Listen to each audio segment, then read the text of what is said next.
Guys, ನಾನು riding review ಮಾಡ್ತಿರೋ bike 2024 Harley Davidson X440 ಬೈಕ್ನ ರೈಡಿಂಗ್ ಎಕ್ಸ್ಪೀರಿಯೆನ್ಸ್ ಮಾಡ್ತಾ ಇದ್ದೀನಿ. ಸೊ ಈ ಒಂದು ಬೈಕ್ನ ಇಂಜಿನ್ನು ತುಂಬಾ ಡಿಫ್ರೆಂಟು ಕಂಪೇರ್ ಟು ಮ್ಯಾವ್ರಿಕ್. ಯಾಕಂದರೆ ಸಿ ಬೈ ಸೇಮು, ಬಟ್ ಇದರಲ್ಲಿ torque 38 Nm of torque produce ಆಗುತ್ತೆ. ನೋಡೋಕ್ಕೂ ತುಂಬಾ ಡಿಫ್ರೆಂಟ್ ಆಗಿದೆ, ಕುತ್ಕೊಂಡು ಓಡಿಸೋಕ್ಕೂ ಡಿಫ್ರೆಂಟ್ ಆಗಿದೆ. ಸೊ ನನ್ನ ಒಂದು ರೈಡಿಂಗ್ ಎಕ್ಸ್ಪೀರಿಯೆನ್ಸ್ ನಿಮ್ಮ ಜೊತೆಗೆ ಶೇರ್ ಮಾಡ್ಕೊತೀನಿ. ಮ್ಯಾವ್ರಿಕ್ಕಿಗೆ ಈ ಒಂದು ಗಾಡಿನ ಕಂಪೇರ್ ಮಾಡಬೇಡಿ, ಯಾಕಂದರೆ this is A different bike. This is actually Harley Davidson. ಗಾಡಿ ಸ್ಟಾರ್ಟ್ ಮಾಡೋಣ. X440 ಇಂಜಿನ್ನ ಸೌಂಡು ಈ ಥರ ಇದೆ, ಎಕ್ಸಾಸ್ಟ್ನ ಸೌಂಡ್ ಈ ಥರ ಕೇಳಿಸುತ್ತೆ. ಸೊ ಇದು ಲಾಂಗ್ ಸ್ಟ್ರೋಕ್ ಇಂಜಿನು, ಸೊ ಅದಕ್ಕೋಸ್ಕರ ಇದು 8000 RPM ತನಕ ಕೊಟ್ಟಿದ್ದಾರೆ. So let's go gear to gear performance ಎಲ್ಲ ನೋಡೋಣ. ಸೀಟಿಂಗ್ ಪೋಸ್ಚರ್ ಅಂತೂ ಮ್ಯಾವ್ರಿಕ್ಕಿಗಿನ ತುಂಬಾ ಡಿಫ್ರೆಂಟ್ ಆಗಿದೆ.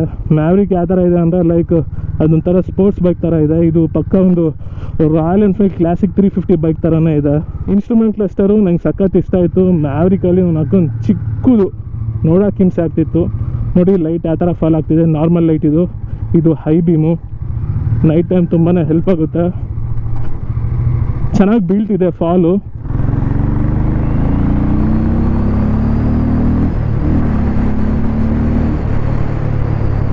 ATL ಇದೆ, brake ultimate, dual channel ABS ಕೊಡ್ತಾರಲ್ಲ, ಎಲ್ಲ ಬೈಕಲ್ಲೂ ಅಲ್ಟಿಮೇಟ್ ಇರುತ್ತೆ. ಆ್ಯಂಡ್ ಸೀಟಿಂಗ್ ಪೋಸ್ಚರ್ ಮಾತ್ರ ನಂಗೆ ಸಖತ್ ಇಷ್ಟ ಆಯಿತು. ಟ್ಯಾಂಕು ತುಂಬಾ ಲೀನಾಗಿ ಬಿಟ್ಟಿದ್ದಾರೆ. ನನ್ನ ಒಂದು ಚೆಸ್ಟಿಗೂ ಈ ಒಂದು ಹ್ಯಾಂಡಲ್ ಬಾರ್ಗೂ ತುಂಬಾ ದೂರ ಇದೆ. ವೈಡ್ ಹ್ಯಾಂಡಲ್ ಬಾರು ಕ್ಲಾಸಿಕ್ 350ಗೆ ಕಂಪೇರ್ ಮಾಡೋಕ್ಕಾಗಲ್ಲ. It's like on purely Harley Davidson bike. ಮ್ಯಾವ್ರಿಕ್ಕಿಗೂ ಕಂಪೇರ್ ಮಾಡೋಕ್ಕಾಗಲ್ಲ. ಆ್ಯಂಡ್ ಬ್ಯಾಕ್ ಸೈಡ್ ಸಸ್ಪೆನ್ಷನ್ ತುಂಬಾ ಸ್ಮೂತಾಗಿದೆ. ನನ್ನ ವೇಟ್ ಬಂದು 90 kg ಅಪ್ಪ ಆ ಥರ ಆಗ್ತದೆ ನೋಡಿ. ಫ್ರಂಟ್ ಸಸ್ಪೆನ್ಷನು ಚೆನ್ನಾಗಿದೆ, USD suspension. Low end torque ಸಖತ್ತಾಗಿದೆ ಗುರು. ಲೋ ಎಂಡ್ ಟಾರ್ಕ್ ಮಾತ್ರ 38 Nm ಆಫ್ ಟಾರ್ಕ್ ಇದೆ, ಫೀಲ್ ಆಗುತ್ತೆ ಅದು. ಸೊ ಈಗ ಒಂದು ಸ್ವಲ್ಪ ಚಚ್ಚೋಣ, ಟಾರ್ಕ್ನ ನೋಡೋಣ ಈ ಒಂದು ಗಾಡಿಯಲ್ಲಿ. ಫಸ್ಟ್ ಗೇರ್,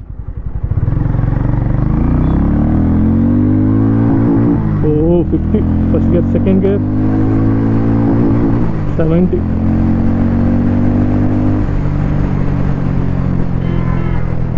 ಆರನ್ ಚೇಂಜ್ ಮಾಡಿಸ್ಕೊಳ್ಬೇಕು ಗುರು. ಕ್ಲಾಸಿಕಲ್ ಸಖತ್ತಾಗಿರುತ್ತೆ ಆರಾಮ್. ನಕ್ಕಿಂಗ್ ಸಖತ್ತಾಗಿ ಫುಲ್ ಆಯಿತು. ಸಸ್ಪೆನ್ಷನ್ ಬೊಂಬಾಟು, ವಿಂಡ್ ಗ್ಲಾಸ್ ಹೆವಿ ಇದೆ. ಇದು ಒಂಥರ ಸ್ಪೋರ್ಟ್ಸ್ ಗಾಡಿ ಥರ ಓಡಿಸಿದ್ದೀನಿ, ಬಟ್ ಲಾಂಗ್ ಗೇರ್ ಶಿಫ್ಟು ಆರಾಮಾಗಿ 100 ಟಚ್ ಆಯ್ತು ಗುರು, ಆರಾಮಾಗಿ 100 ಟಚ್ ಆಯಿತು. 6 ಗೇರಲ್ಲಿ ಇದ್ದೀನಿ ನೋಡಿ ಯಾವ ಥರ ಗಾಡಿ ಎದ್ದಳ್ತಿದೆ. 100 ಕ್ರೂಸಿಂಗ್ ಗುರು. ಬೆಂಕಿ ಮಸ್ತು ವೈಬ್ರೇಷನ್ಸ್ ಇಲ್ಲ, ಭಯಪಡೋ ಅವಶ್ಯಕತೆನೇ ಇಲ್ಲ. ಲೈಕ್ ಕ್ಲಾಸಿಕಲ್ ಒಂದು ಸ್ವಲ್ಪ ಎಳಿಯುತ್ತೆ, ಒಂದು ಸ್ವಲ್ಪ ನಮಗೆ ಏನೋ ಹೋಗ್ತೀನಿ ತಡಿ ಗುರು ಅಂತ. ಇದರಲ್ಲಿ ಆ ಥರ ಏನು ಫೀಲ್ ಕೊಡಲ್ಲ, ಸುಮ್ಮನೆ ಮೂವ್ ಆಗ್ತಿರುತ್ತೆ. ನನ್ನ ಮೀಟ್ರ್ ಬೋರ್ಡೇ ನೋಡಲಿಲ್ಲ, ಆ ಥರ ಮೂವ್ ಆಯಿತು ಗಾಡಿ. ಅಂದರೆ ನಮ್ಮ ಒಂದು ರೈಡರ್ನ ಒಂದು ಏನೋ ಮನ್ಸನ್ನ ಕದ್ಬಿಡುತ್ತೆ ಒಂದೇ ರೈವಲ್ಲಿ. ಇದು ಆ ಥರ ಇಂಜಿನ್ ಇದೆ, ಆ ಥರ ಸೀಟಿಂಗ್ ಪೋಸ್ಚರ್ ಇದೆ.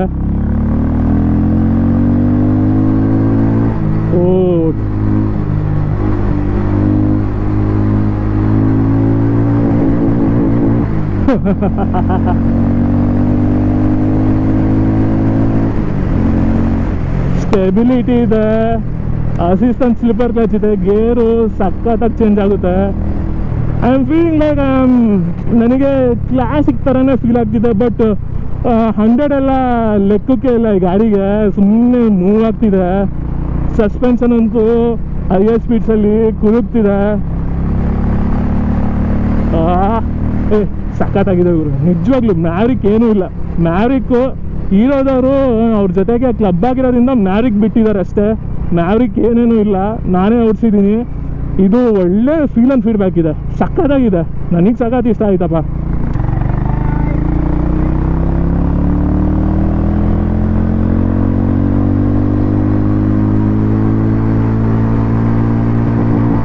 ನೋಡಿ ಎಷ್ಟು ಲಾಂಗ್ ಏರ್ ಶಿಫ್ಟ್ ಇದೆ, ಲಾಂಗ್ ಸ್ಟ್ರೋಕ್ ಆಗಿರೋದ್ರಿಂದ ಇದು ಲಾಂಗ್ ಏರ್ ಶಿಫ್ಟು. ನೀವೆಷ್ಟು ಜಾಸ್ತಿ ಹೊತ್ತು ಬಿಟ್ಟು ಗೇರ್ ಹಾಕ್ತಿರೋ ನೆಕ್ಸ್ಟ್ ಗೇರಿಗೆ ಟಾರ್ಕ್ ಅಷ್ಟು ಜನ್ರೇಟ್ ಆಗ್ತದೆ. ಈಗ ಸೌಂಡ್ ಬರ್ತಿರೋದು ಟಾರ್ಕ್ ಇದು.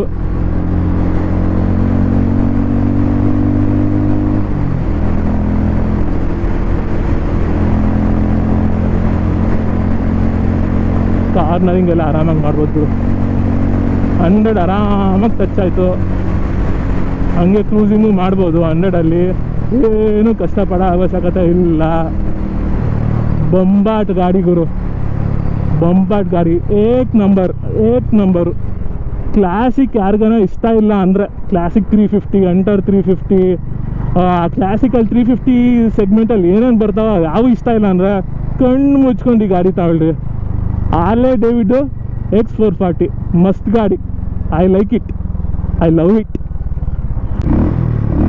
ಹಾರನ್ನೇ ಬೇಡ, ನಮ್ಮ ಎಕ್ಸಾಸ್ಟಿಗೆ ನಿಂತ್ಕೊತಾರೆ ಜನಗಳು. ಇದು ಟೆಲ್ಲಿಸ್ ಫ್ರೇಮು, ಆರಾಮಾಗೆ ವೀಲಿ ಎತ್ಬೋದು. ರಾಯಲ್ ಎನ್ಫೀಲ್ಡಲ್ಲಿ ಏನು ಬರುತ್ತೆ ಅಂದರೆ ಅದು ಕೆಳಗಡೆ ಬರುತ್ತೆ, ಇಂಜಿನ್ ಕೆಳಗಡೆ ಫ್ರೇಮ್ ಬರುತ್ತೆ, ಸೊ ಅದನ್ನು ವೀಲಿ ಎತ್ತಕ್ಕೆ ಕಷ್ಟ. ಈ ಒಂದು ಗಾಡಿನ ವೀಲಿ ಆರಾಮಾಗಿ ಎತ್ಬೋದು, ಇದನ್ನು ಮ್ಯಾವ್ರಿಕ್ನೆಲ್ಲ ಆರಾಮಾಗಿ ಎತ್ಬೋದು. ಸೊ ಈಗ ಬನ್ನಿ ಸಸ್ಪೆನ್ಷನು ಪಾತ್ ಹೋಲ್ಸಲ್ಲಿ ಯಾವ ಥರ ವರ್ಕ್ ಆಗುತ್ತೆ ಅಂತ ನೋಡೋಣ. ಹೈವೇಸಲ್ಲಿ ಗಾಡಿ ಸಖತ್ತಾಗಿ ಮೂವ್ ಆಯಿತು, ಸಸ್ಪೆನ್ಷನು ಸ್ಮೂತಾಗಿತ್ತು, ಬಟ್ ಇಲ್ಲಿ ಆಫ್ ರೋಡಿಂಗಲ್ಲಿ ಯಾವ ಥರ ಇದೆ ಅಂತ ನೋಡೋಣ ಬನ್ನಿ. ಡ್ಯುಯಲ್ ಸಸ್ಪೆನ್ಷನ್ ಕೊಟ್ಟಿದ್ದಾರೆ, ಸ್ಪ್ರಿಂಗ್ ಸಸ್ಪೆನ್ಷನು. ಸೊ ಅಡ್ಜಸ್ಟ್ ಮಾಡಿಕೊಂಡ್ರೆ ಏನು ಆರಾಮಾಗೆ 5 ಫೀಟ್ ಇರೋರೆಲ್ಲ ಈ ಗಾಡಿನ ಓಡಿಸ್ಬೋದು. ಸೊ ಆಫ್ ರೋಡಿಂಗೆಲ್ಲ ಮಾಡ್ಬೋದು. ಸೊ ಅಂಟರ್ 350 ತೊಗೊಳಕ್ಕೆ ಇಷ್ಟ ಇಲ್ಲ ಅಂದವರು ಈ ಒಂದು ಗಾಡಿನ ತಾಣ್ಬೋದು. ಆ್ಯಕ್ಚುಲಿ ಇದನ್ನೇ ತಾಣ್ಬೋದು, ಯಾಕಂದರೆ ಅಂಟರ್ ನೀವು ತಾಣ್ತಿದ್ರೆ ಅದ್ರಾಗೆಲ್ಲನೂ ಪ್ಲಾಸ್ಟಿಕ್ ಬಾಡಿನೇ ಬರ್ತದೆ, ಟ್ಯಾಂಕ್ ಒಂದ್ಬಿಟ್ಟು ಫ್ರೇಮ್ ಒಂದ್ಬಿಟ್ಟು, ಇದರಲ್ಲಿ ಪ್ರತಿಯೊಂದೂ ಮೆಟಲ್. ಸೊ ಈಗ ಸಿಟಿಯಲ್ಲಿ ಯಾವ ಥರ ಪರ್ಫಾರ್ಮೆನ್ಸ್ ಆಗುತ್ತೆ, ಹಾರ್ಲೆ ಡೇವಿಡ್ಸನ್ X440 ಹೈವೇಸಲ್ಲಂತೂ ಸಖತ್ತಾಗೆ 100 ಹೋಗಿದ್ದೆ ಗೊತ್ತಾಗಲಿಲ್ಲ ನನಗೆ. ಮಿರರ್ಸ್ ಮಾತ್ರ ಸಖತ್ತಾಗಿದೆ, ಹ್ಯಾಂಡಲ್ ಬಾರ್ ಮಿರರ್ಸ್ ಹಾಕೊಂಡ್ಬಿಟ್ರಂತೂ ಮಸ್ತು. ಕಾರ್ನರಿಂಗ್ ಎಲ್ಲ ಆರಾಮಾಗಿ ಮಾಡ್ಬೋದು because of wider tyre section. ಒಂದೇ ಮಾತು ಹೇಳ್ತೀನಿ, ಇದು ಹೀರೋ ಶೋರೂಮ್ ಅವರು ನನಗೆ ಏನೋ ರಿವ್ಯೂಗೆ ಗಾಡಿ ಕೊಟ್ಟಿದ್ದಾರೆ, ಹಾರ್ಲೆ ಡೇವಿಡ್ಸನ್ X440 ಗಾಡಿ ಹಂಗೈತೆ ಹಿಂಗೈತೆ, ನಥಿಂಗ್ ಬ್ರೋ. ಮ್ಯಾರಿಕ್ ಓಡಿಸಿದ್ದೀನಿ, ಅದು ಒಂದು ಪಕ್ಕ ಸ್ಪೋರ್ಟ್ಸ್ ಬೇಕು, ಇದು ಪಕ್ಕ ಕ್ರೂಸರ್ ಬೇಕು. 100 ಕಿಲೋಮೀಟರ್ ಸ್ಪೀಡು ಹೆಂಗೆ ಟಚ್ ಆಯ್ತು ಅಂತಲೇ ನನಗೆ ಗೊತ್ತಿಲ್ಲ. ನನಗೀಗಲೂ ಆಶ್ಚರ್ಯ ಬೀಳ್ತಿದ್ದೀನಿ, ಅದು ಹೆಂಗೆ 100 ಟಚ್ ಆಗಿಬಿಡ್ತು ಅಷ್ಟು ಬೇಗ, ಅಷ್ಟು ಸ್ಮೂತಾಗಿ. ನನಗೆ ತುಂಬಾ ಏನು ಸ್ಪೋರ್ಟ್ಸ್ ಬೈಕಲ್ಲಿ ಓಡಿಸಿದ್ರೆ ಆ ಫೀಲ್ ಗೊತ್ತಾಗ್ತದೆ, 100ಗೆ ಹೋಗ್ತೈತೆ.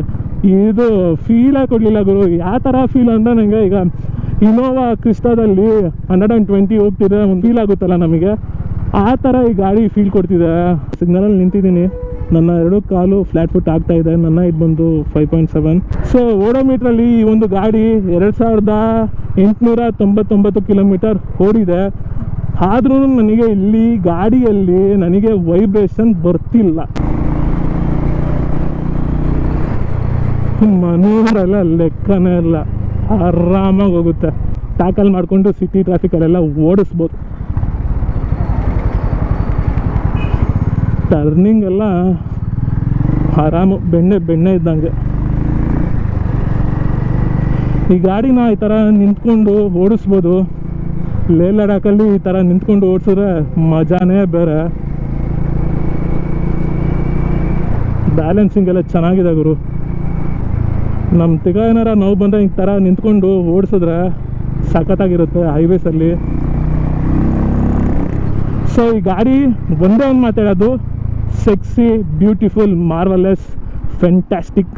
ಬಂದ್ಬಿಟ್ಟು ನಾಗರಬಾವಿಯಲ್ಲಿರೋ ಹೀರೋ ಪ್ರೀಮಿಯಾ ಶೋರೂಮಲ್ಲಿ ಒಂದು ಗಾಡಿನ ಪರ್ಚೇಸ್ ಮಾಡ್ಕೊಳ್ಳಿ. ಟೆಸ್ಟ್ ಡ್ರೈವು ಮಾಡಿ, ನನಗೆ ಟೆಸ್ಟ್ ಡ್ರೈವ್ ಗಾಡಿನ ಓಡಿಸ್ತಿರೋದು ದಿ ಬೆಸ್ಟ್ ಬೈಕ್ ಅಂತ ಹೇಳ್ತೀನಿ. ಕ್ಲಾಸಿಕ್ 350 ಬಿಟ್ಟರೆ ಮತ್ತು ಹೋಂಡಾ CB 350 ಬಿಟ್ಟರೆ this is the best bike. ನಿಮ್ಗೆ ಅವೆರಡು ಬೈಕ್ ಬೇಡ ಅಂದರೆ ಈ ಒಂದು ಬೈಕು ಕಣ್ಣು ಮುಚ್ಕೊಂಡು ತೊಗೊಳ್ಳಿ, ಮ್ಯಾವ್ರಿಕ್ ಎಲ್ಲ ಹೋಗಲೇಬೇಡಿ.